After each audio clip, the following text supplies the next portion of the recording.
Assalamualaikum warahmatullahi wabarakatuh. Salam sobat hobi bola. Timnas Garuda Muda atau Tim Nasional Indonesia U20 akhirnya telah berhasil lolos ke putaran final Piala Asia U20 yang akan digelar di Cina pada tahun 2025 atau tahun depan. Ya tentu bermodalkan dua kali kemenangan dan satu kali hasil imbang di babak kualifikasi. Indonesia meraih 7 poin. Dengan raihan 7 poin tersebut, Indonesia menempati posisi juara grup di grup F. Walaupun sama-sama meraih poin 7 bersama Yaman, tetapi Indonesia berhak menjadi juara grup karena unggul selisih gol dari Yaman. Begitupun juga Yaman yang akhirnya lolos menemani Indonesia sebagai runner-up terbaik gitu. Nah, tentu dengan berakhirnya babak kualifikasi Piala Asia U20 ini, ada beberapa tim yang memastikan lolos dan 15 tim sudah memastikan lolos, diantaranya 10 tim yang menjadi juara grup dan 5 tim yang menjadi runner up terbaik ditambah satu tim tuan rumah yaitu Cina ya. Nah, siapa saja yang lolos atau negara mana saja yang lolos untuk berpartisipasi di Piala Asia U20 tahun depan yang akan digelar di Cina. Nah, tentu ada beberapa negara yang eh, lolos di kualifikasi Piala Asia U20 ini, diantaranya yaitu yang pertama tentu tuan rumah Cina, yang kedua yaitu Suriah, ada Uzbekistan, Korea Selatan, Arab Saudi, Korea Utara, Indonesia, Iran, Irak, Jepang, Qatar, Yaman, Kirgistan, Australia, Thailand, dan juga Yordania. Nah, tentu 15 tim ini sudah memastikan lolos ke putaran final. Nah, ditambah satu tim tuan rumah yaitu Cina, ini rencananya akan digelar pada bulan Februari tahun 2025 mendatang. Nah, untuk drawing atau undian babak grup Piala Asia U20 nanti ini akan digelar di bulan Oktober ini. Tanggalnya belum pasti ya, tetapi kita tunggu saja nanti di bulan ini.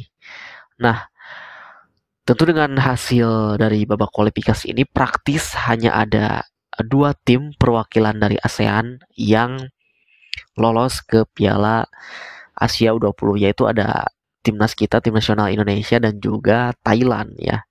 Nah, biasanya Vietnam selalu lolos di ajang kelompok umur ini, entah itu dari entah itu dari tahun-tahun ke belakang Vietnam selalu lolos, tetapi di Piala Asia U20 kali ini sayang sekali mereka harus merelakan untuk menonton tim nasional Indonesia dan juga Thailand yang akan mewakili ASEAN di Piala Asia U20.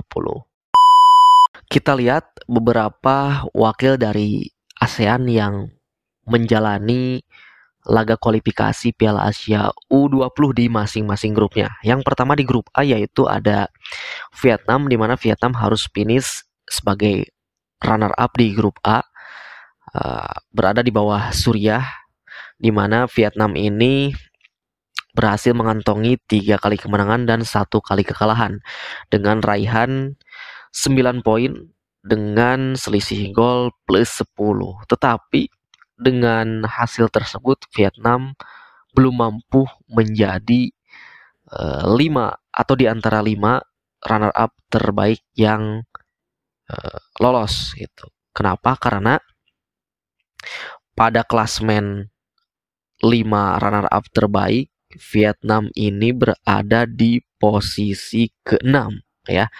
Mereka kalah selisih gol dari Yordania dan juga Thailand. Nah, di sini di klasmen peringkat 2 terbaik ini atau klasmen runner up terbaik ini Vietnam itu dicatatkan 6 poin dan plus 5 selisih gol. Kenapa?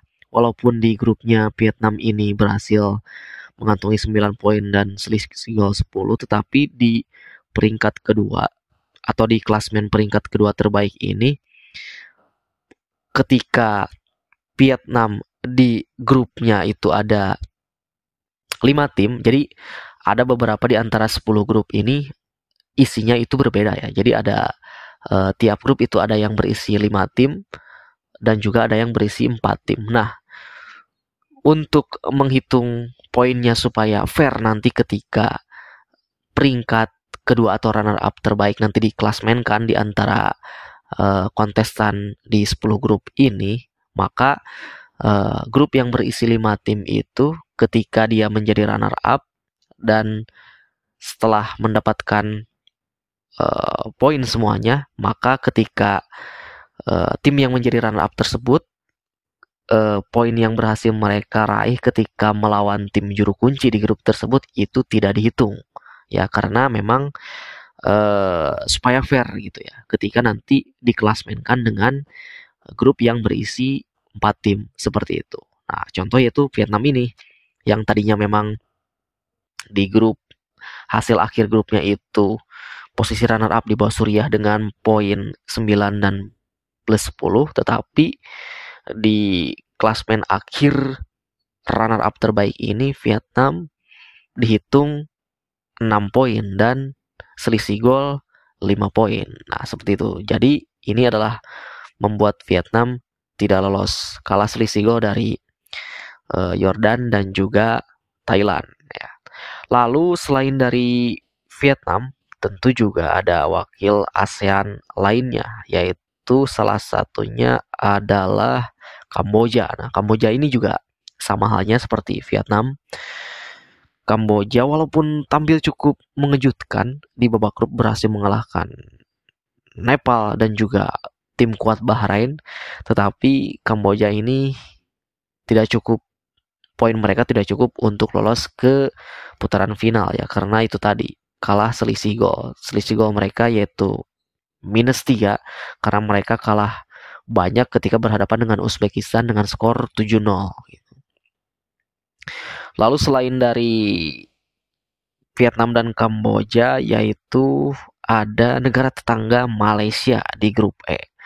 Nah, Malaysia ini di grup E ini mereka hanya berhasil menang 1 kali, imbang 2 kali dan kalah 1 kali. Alhasil mereka hanya mendapatkan poin 5 dan selisih golnya 0, dan mereka berada di peringkat keempat klasmen di grup E. Jadi jangankan untuk menjadi juara grup ya, Malaysia ini untuk menjadi runner up terbaik pun mereka tidak bisa, karena di grupnya saja mereka hanya finish di peringkat keempat. Nah, lalu selain itu juga ada Timur Leste yang satu grup dengan Indonesia. Timur Leste berada di peringkat ketiga, berada di bawah Yaman dan juga Indonesia. Mereka hanya berhasil menang 1 kali dan kalah 2 kali. Selain itu juga ada Laos. Laos juga sama, tidak masuk ke dalam posisi juara grup dan runner up. Laos hanya finish di peringkat ketiga dengan raihan 3 poin. Lalu ada Filipina juga berada di grup yang sama dengan Thailand, berada di bawah Thailand dan juga Irak. Begitupun juga dengan Brunei, satu grup dengan Filipina dan juga Thailand. Lalu ada Myanmar, satu grup dengan Jepang. Myanmar di 3 pertandingan mereka tidak satupun meraih poin dan finish di posisi juru kunci. Dan yang terakhir yaitu Singapura, sama juga Singapura di 3 pertandingan mereka tidak berhasil mendapatkan 1 poin pun dan mereka berada di posisi juru kunci. Nah, tentu dengan hasil ini otomatis wakil dari ASEAN yang akan tampil di Piala Asia U20 yaitu Indonesia dan juga Thailand. Nah, semoga kedua negara, ya tentunya negara kita ya, Indonesia ini bisa melaju jauh di Piala Asia U20 ini seperti halnya Timnas U23 kemarin ya, yang memang tadinya tidak disangka-sangka gitu, yang memang banyak beberapa media mengatakan bahwa Timnas Indonesia U23 hanya menjadi pelengkap saja, tetapi akhirnya bisa menggebrak Asia gitu, berhasil lolos sebagai semifinalis.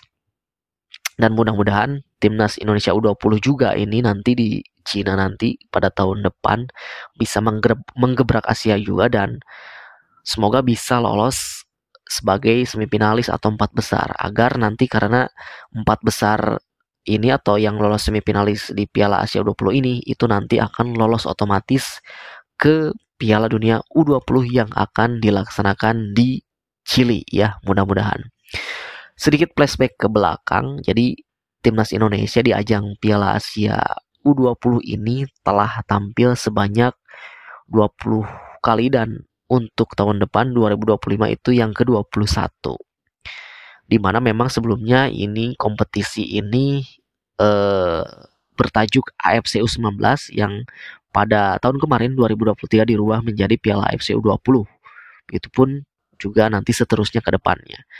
Nah, Indonesia pernah mencatatkan sejarah terbaiknya di kompetisi ini, yaitu pada tahun 1961 dan berhasil menjadi juara bersama Myanmar. Jadi juara bareng. Kenapa menjadi juara bareng? Karena memang pada saat itu belum ada aturan perpanjangan waktu atau adu penalti. Jadi ketika di final Indonesia bertemu Myanmar dengan waktu full sama 90 menit, tidak ada yang berhasil keluar menjadi pemenang ya. Skor imbang 0-0 akhirnya dinyatakan juara bersama. Nah, mudah-mudahan di Piala Asia U20 tahun depan di Cina ini Indonesia itu tadi harapannya bisa melaju jauh dan syukur-syukur bisa lolos ke empat besar agar bisa tampil di Piala Dunia U20 yang akan dilaksanakan di Chile, itu sesuai target dari PSSI tentunya ya. Itu saja dari saya. Sekian, terima kasih. Sampai jumpa lagi di video selanjutnya.